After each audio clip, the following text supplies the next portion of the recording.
నమస్తే. ప్రస్తుతం మనతో పాటు సీనియర్ జర్నలిస్ట్ దాము బాలాజీ ఉన్నారు. ఆయనతో మాట్లాడదాం. నమస్తే సార్. నమస్తే. సార్ చిలకలూరిపేటలో విడుదల రజనిని ఒక సీఐ కొట్టారు అని చెప్పేసి అంటున్నారు. అసలు ఎందుకు కొట్టాల్సి వచ్చింది? విడుదల రజనిని అరెస్ట్ చేసే అవకాశం ఏమైనా ఉంటుందంటారా? మనం వైసీపీలో ఈ మధ్యకాలంలో చూస్తే ఒక తెగింపు కనిపిస్తుంది. జగన్ కూడా తిరగబడదాం, పోరాడదాం, ఏమవుతుంది అని మాట్లాడడం మొదలుపెట్టాడు. ధైర్యం ఇవ్వడం మొదలుపెట్టాడు.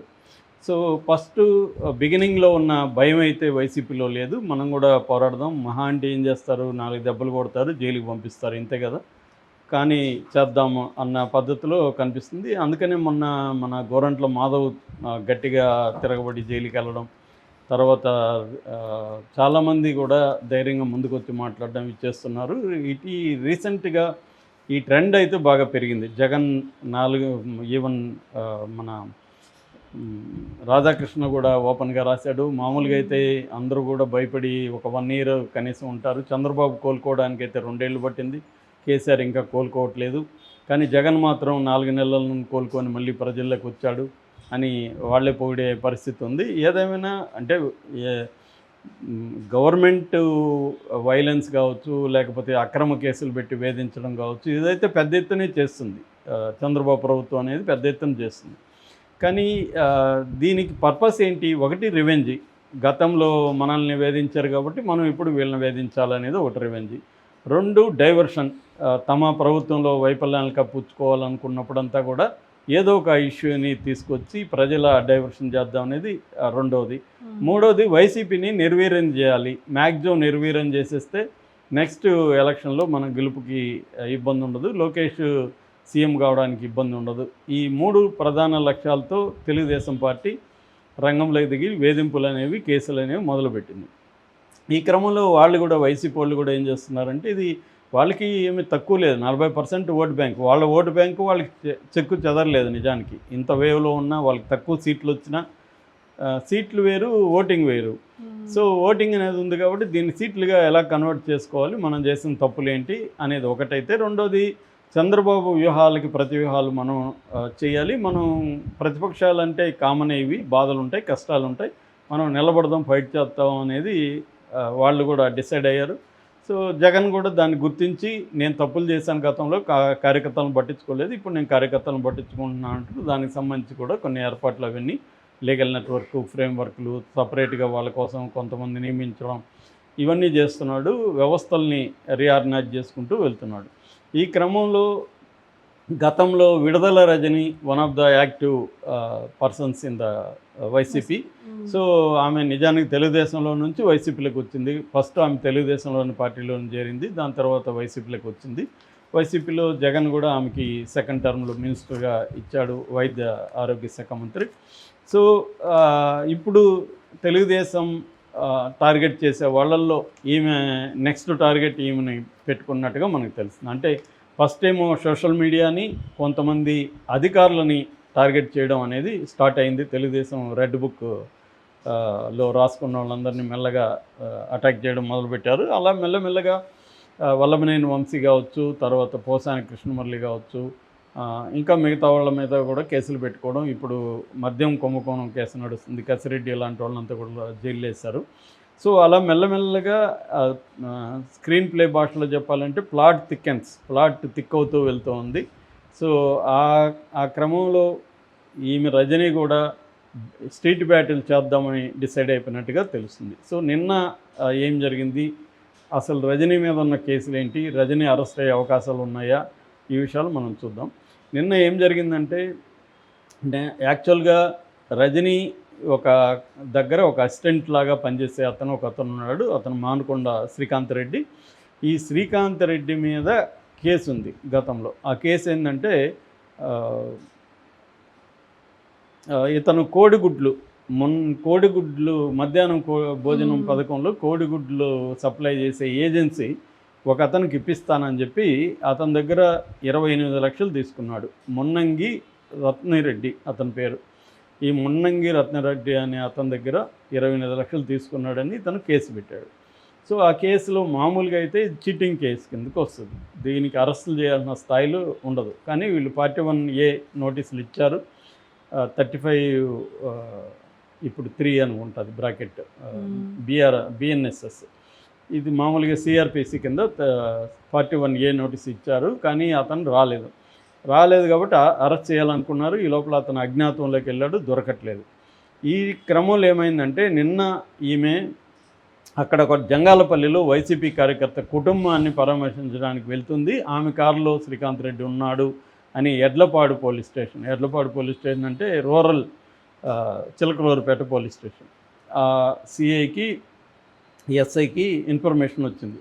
సో వీళ్ళు వెళ్ళి అరెస్ట్ చేయడానికి సిఐ సుబ్బారాయుడు, ఎస్ఐ పుల్లారావు ఇద్దరు వెళ్ళారు. వెళ్ళి మానుకొండపల్లి అనే ఏరియా దగ్గర కారు ఆపారు. వీళ్ళ కాన్వాయ్ వెళ్తుంటే ఆపి అతన్ని కారులో ఉన్నాడా లేదా చూడడానికి ట్రై చేస్తుంటే ఈమె దిగేసి చాలా గట్టిగా అడ్డుకుంది. ఆ వీడియో అంతా కూడా బయటకు వచ్చింది. ఆమె మర్యాదగానే మాట్లాడుతుంది. సిఐ గారు నా మాట వినండి, నేను తీసుకొచ్చి మీ పోలీస్ స్టేషన్లో అప్పగిస్తాను, మీరు కార్లోకి వెళ్ళకండి అని గట్టిగానే మాట్లాడుతుంది. మీరు ఇప్పుడు అతన్ని లాక్కండి బయటికి అని, నేను వచ్చి తీసుకొచ్చి అప్పగిస్తాను. మేబీ ఆమె ఇక్కడ అవమానకరంగా ఉంటుంది, అతను ఈడ్చుకుపోతారేమో, మర్యాదగా నేనే వచ్చి అప్పగిస్తానని ఆమె మాట్లాడుతుంది. వీళ్ళు వినట్లేదు, ఎందుకంటే ఈమె దాచిపెడుతుంది, కారులో లేడని చెప్పేస్తుంది అనేది వీళ్ళు అనుకుంటున్నారు. సో ఉన్నాడు కారులో, ఇప్పుడే తీసుకెళ్ళాలి, మళ్ళీ ఈమె తెచ్చిస్తుందో లేదు ఎవరికి తెలుసు అనేది వాళ్ళ బాధ ఉండొచ్చు, ఎందుకంటే వాళ్ళ మీద వాళ్ళకి ప్రెజర్ ఉంటుంది కదా. దాంతో ఈమె గట్టిగా అడ్డుకుంది. చాలాసేపు అయితే ఓపికగానే ఉన్నట్టున్నారు, వాళ్ళు ఆర్గ్యూ చేస్తున్నారు, కానీ ఏమీ లేదు. దాంతో దీంట్లో అయితే కొట్టినట్టుగా అయితే మనకు కనబడట్లేదు, కానీ తోసారు ఆమె, ఎందుకంటే వాళ్ళకి అడ్డుపడిపోతుంది ఈమె, డోర్ తెరవనివ్వట్లేదు, తోసారు. మామూలుగా అయితే సుప్రీంకోర్టు దీని ప్రకారం స్త్రీలను డీల్ చేసినప్పుడు మహిళా కానిస్టేబుల్ని ఉపయోగించాలి, మగవాళ్ళని ఉపయోగించకూడదు అనేది ఉంది, కానీ ఇది ఎవడూ పాటించడం. మనం ఇక్కడ చూసాం కదా, ఇక్కడ హెచ్సియు అప్పుడు దీంట్లో అమ్మాయిల్ని మగవాళ్ళు కూడా డీల్ చేస్తున్నారు రఫ్గానే, అనేక చోట్ల చేస్తారు. కాకపోతే ఏమంటే ఒక మాజీ మంత్రి స్థాయి వాళ్ళని ఇలా చేస్తే ఇంకా మామూలు మహిళల పరిస్థితి ఏంటన్న ప్రశ్న అయితే వస్తుంది. సో అలాగే మేము డీల్ చేసి అతన్ని బలవంతంగా లాక్కెళ్ళిపోలేదు, లాక్కోళ్ళని ట్రై చేశారు. చివరికి ఈమె సక్సెస్ అయింది. ఈమె కారులోనే ఎడ్లపాడుకి తీసుకెళ్ళి అప్పగించి వచ్చింది. సో ఇది దీన్ని వైసీపీ వాళ్ళు ఏం చేస్తున్నారంటే, చూడు మా మేడంని చెంపదెబ్బ కొట్టాడు అతను, తోసేసుకుని, అంటే గుంపులో ఒక్కోసారి మనకి ఏం జరిగిందో అర్థం కానప్పుడు అప్పుడు కొట్టాడని వాళ్ళు ఏవో అక్కడ మార్క్ చేసి చూపిస్తున్నారు. దీని మీద ఆల్రెడీ అంబటి రాంబాబు, పేర్న అని వీళ్ళంతా గొడవ చేస్తున్నారు, ఇది కామనే. అయితే ఇప్పుడు దీంతో పాటు ఈమెను కూడా అరెస్ట్ చేసే అవకాశాలు ఉందనేది ఒక వార్త వస్తుంది. నిజానికి అరెస్ట్ అయిపోయింది అన్నట్టుగా కూడా వార్తలు వచ్చాయి. ఒకటి దేంట్లో ఈ కేసులు అరెస్ట్ చేయొచ్చంటే, ఈ మీద ఆల్రెడీ 2-3 కేసులు ఉన్నాయి. ఒకటి ఇంపార్టెంట్ కేసు ఏంటంటే, వీళ్ళ అధికారంలో ఉన్నప్పుడు ఎడ్లపాడు, పల్నాడు జిల్లా ఎడ్లపాడులో లక్ష్మీ బాలాజీ స్టోన్ క్రషర్స్ అనే ఒక ఫ్యాక్టరీ ఉంది, కంపెనీ. దాని యజమాని నల్లపనేని చలపతిరావు ఈ మీద కంప్లైంట్ ఇచ్చాడు.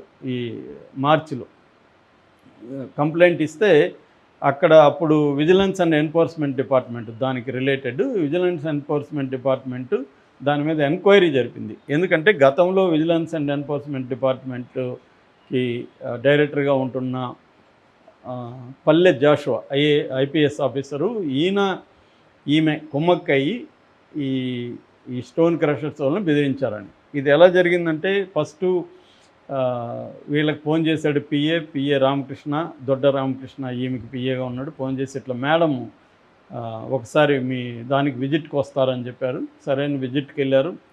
ఈమె వీళ్ళ తమ్ముడు గోపిచంద్, గోపీనాథ్ వీళ్ళిద్దరు వెళ్ళినప్పుడు అన్నీ చూశారు. అర్థమైంది వాళ్ళకి, దీని వర్త్ ఎంత ఉండొచ్చు, మనం ఎంత డబ్బులు డిమాండ్ చేయొచ్చు అనుకున్నారు.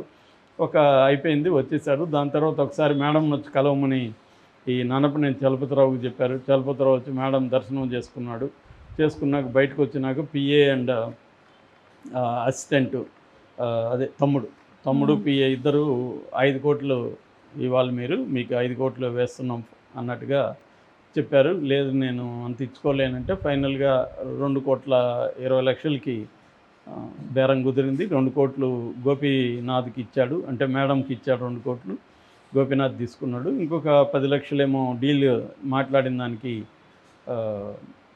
వాళ్ళ పిఏకి రామకృష్ణకి ఇచ్చారు. ఇంకొక 10 లక్షలేమో ఈయన జాషువాకి ఎందుకంటే జాషువా మధ్యలో వెళ్ళి రైడ్ చేశాడు. ఈయన ఫస్ట్ డబ్బులు ఈయన అన్నాడు, డబ్బులు ఇకపోతే జాషువా వెళ్ళి రైడ్ చేశాడు. విజిలెన్స్ డిపార్ట్మెంట్ కాబట్టి రైడ్ చేసి నీ కంపెనీలో అవకతవకలు అవి జరుగుతున్నాయి, ఆ సెక్షన్ ఈ సెక్షన్ అనేసి గొడవ చేశాడు. సో మామూలుగా ఇట్లాంటి రైడ్కి వెళ్ళాలంటే పై అధికారులకు చెప్పాలి. అవేవి అంటే ప్రొసీజరల్ ప్రోటోకాల్స్ ఉంటాయి కదా, అవేవి ఆయన ఫాలో కావాలి. వెళ్ళి చేశాడు. దాంతో భయపడి తను చర్చలకు వచ్చాడు. 5 ఇవ్వలేని 2 ఇస్తానని చెప్పాడు. ఇది ప్రాసెస్ కాబట్టి అతను వచ్చి రైడ్ చేశాడు కదా కష్టపడి పాపం. అతనికి ఒక 10 లక్షలు, ఈ బేరాలంతా ఇవంతా డీల్ చేసిన దానికి పిఏకి ఒక 10 లక్షలు, 20 లక్షలు ఇచ్చాడు. ఇది జరిగింది. సో A1గా ఏముంది, A2గా వాళ్ళ తమ్ముడు ఉన్నాడు. మిగతా అందరిని అరెస్ట్ చేశారు సార్. జాషువా అని, తర్వాత రామకృష్ణ అని, గోపీనాథ్ అజ్ఞాతంలో ఉంటే హైదరాబాద్ నుంచి పట్టుకుపోయారు. వీళ్ళందరూ కోర్టులకు ముందస్తు బెయిల్కి వెళ్ళారు కానీ కోర్టులు ఇవ్వలేదు. ఇప్పుడు ఈమె ఉందన్నమాట. A1ని అరెస్ట్ చేయకుండా A2, 3ని అరెస్ట్ చేయడం పట్ల కూడా విమర్శలు ఉన్నాయి. కాకపోతే చంద్రబాబు ఏది చేసినా టైమింగ్ చూసుకొని చేస్తాడు కదా. అంటే ఎప్పుడు రజనీని అరెస్ట్ చేస్తే మనకు ఉపయోగం ఉంటుంది అనేది చూస్తారు. అంటే అదేదంటారు కదా, ఒకసారి దెబ్బ కొడితే 5-6 ప్రయోజనాలు ఉండాలి, ఒకటే కాదు. మ్యాక్సిమం ప్రయోజనాలు ఉండేట్టుగా చూసుకోవడం అనేది రాజకీయ నాయకులు ట్రై చేస్తారు. ఎవరైనా టైమింగ్ చూసుకునే చేస్తారు. అలాగే చంద్రబాబు కూడా టైమింగ్ చూసి ఆమెను అరెస్ట్ చేసే అవకాశాలు అయితే ఉన్నాయి. అది ఒక కేసు అయితే, రెండో కేసు SC/ST అట్రాసిటీస్. అదేంటంటే ఫణీంద్ర అండ్ రామకృష్ణ అనే ఇద్దరు వీళ్ళ అసిస్టెంట్ల మీద ఈ మీద కేసు పెట్టారు. చిలకలూరిపేట సూర్యనారాయణ మీద కూడా పెట్టారు. ఒక SCగా ఉన్న పిల్లి కోటేశ్వరరావు అనే అతన్ని 5 రోజులు తీసుకెళ్ళి టార్చర్ చేశారు. ఎందుకు చేశారంటే అతను TDP సోషల్ మీడియా ఇన్ఛార్జ్ అక్కడ. అతను వీళ్ళ మీద పోస్టులు పెడుతున్నారని అతను అరెస్ట్ చేశారు. అతను SC/ST కింద ఆ CA మీద వీళ్ళ మీద పెట్టాడు. చూడండి ఇప్పుడు పరిస్థితి మళ్ళీ ఇదే రేపు రిపీట్ అవుతుంది. వైసీపీగానే వస్తే ఇప్పుడు వీళ్ళ మీద కేసులు పెట్టిన పోలీస్ ఆఫీసర్ల మీద, కేసులు పెట్టించిన అక్కడ లోకల్ లీడర్ల మీద మళ్ళీ